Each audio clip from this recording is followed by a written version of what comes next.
안녕하십니까. 여러분과 함께 글쓰기 공부를 같이 하게 될 글쓰기 강사 민경호입니다. 글쓰기를 보통 많은 사람들은 어렵게 생각을 하죠. 어려워서 난 못하겠다. 많이 안 써봐서 못하겠다. 그런 말씀들을 많이 하시는데 어렵게 생각하지 마시고 이렇게 생각을 해보십시오. 글쓰기는 생각과 논리의 흐름이다. 그러면 생각을 통제하면 되겠죠. 생각의 결과물이 글이기 때문에 생각을 잘만 통제하면 멋진 글을 쓸 수가 있습니다. 그래서 생각 또 논리 이 두 가지 관점에서 글쓰기를 바라보시면 되겠고요. 언어와 글은 같은 선상에 있는 것입니다. 여러분들이 언어는 잘 하시잖아요. 말씀은 잘 하시는데 글을 쓰라고 하면 잘 못합니다. 그 이유가 뭐냐? 구어체와 문어체의 차이점을 잘 모르고 또 구어체를 문어체로 바꾸는 요령을 잘 모르기 때문에 그것을 혼동하고 글을 잘 못 쓴다라고 본인이 생각을 하는 것입니다. 이런 것만 극복하게 되면 여러분도 멋진 글을 쓰실 수 있는 훌륭한 분이 될 수 있다는 것을 먼저 말씀드리고요.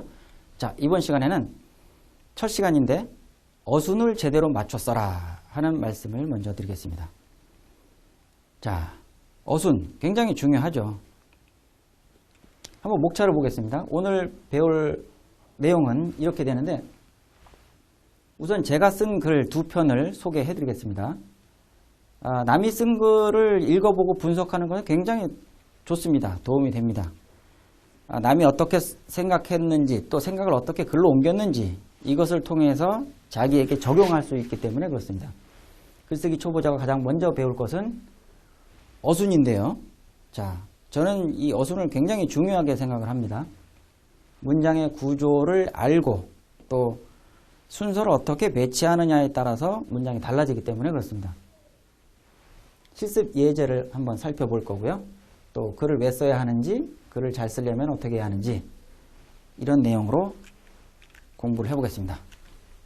제가 쓴 문장인데 여러분 글을 쓰실 때 너무 어렵게 생각하지 마시고 SNS에다가 글을 올린다고 생각을 하시고 페이스북이나 트위터 같은 거 그런 좀 쉬운 글쓰기를 먼저 해보시는 게 좋을 것 같습니다.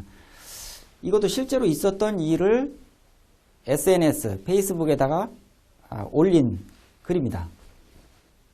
또 이렇게 책상 앞에 앉아가지고 글을 쓴 것도 아니고요. 컴퓨터 자판으로 쓴 것도 아니고 스마트폰에서 두 손가락을 가지고 이 문장을 작성을 했습니다.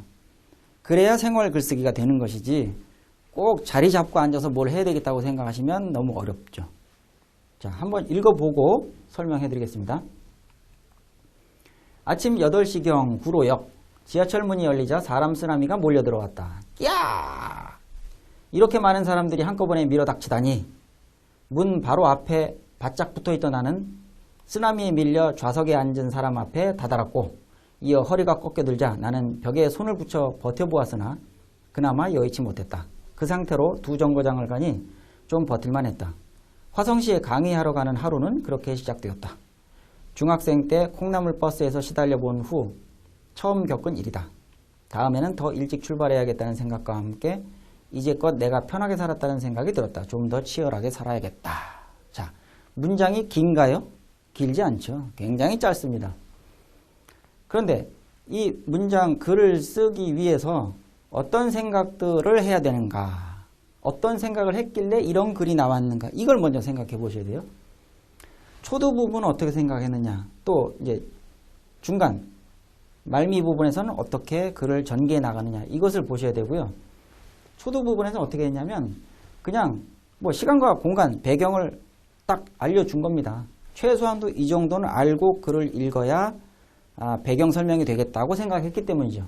그러니까 시간은 9시였고요. 또 장소는 구로역이었습니다. 거기에서 이런 일이 있었습니다. 그래서 저는 이렇게 생각했습니다. 느꼈습니다. 이것을 쓴 것이죠.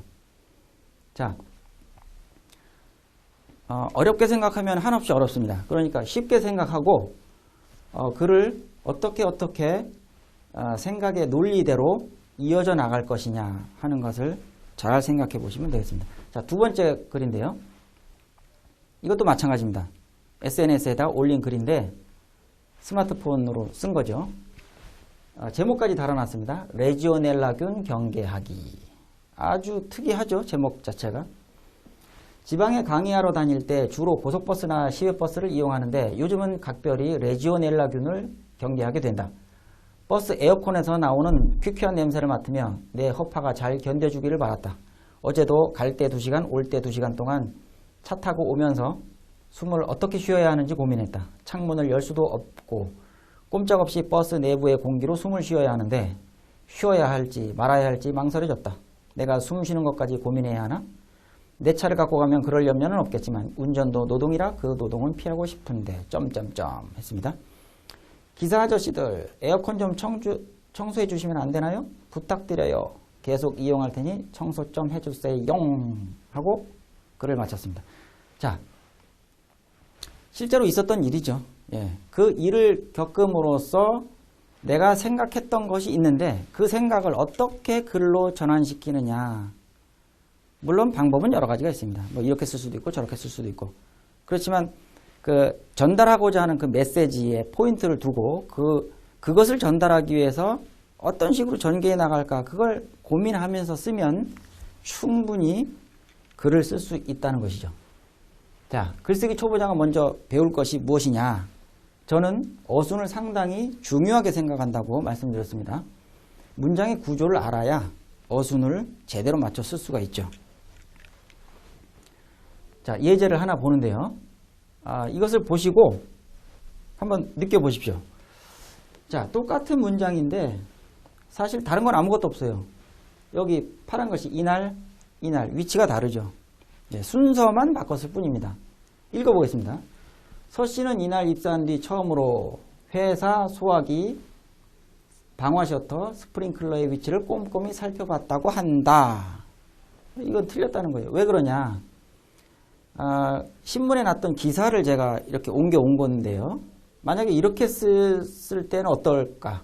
이렇게 쓰면 어떨까? 그걸 생각해 보시는데 우리가 글을 읽을 때 앞에서부터 뒤로 읽지 않습니까? 뒤에서부터 앞으로 읽지는 않습니다. 그렇기 때문에 의미가 앞에서부터 뒤로 계속 전달된다는 거죠. 이어지는 거예요. 그러니까 이렇게 써버리면 서 씨는 이날 입사한 뒤 이날 입사한 게 되는 거예요. 근데 사실 그게 아니거든요. 입사한 뒤 처음으로 이날 이런 것을 봤다는 것이죠. 입사를 10년 전에 했는지 20년 전에 했는지 모릅니다. 하지만 예전에 입사를 했는데 그동안에 전혀 모르고 있다가 이날 이렇게 했다는 것이죠. 그렇다면 이 단어를 여기에 쓸 것이냐 이 앞에 쓸 것이냐를 결정하는 데는 망설일 필요가 없겠죠.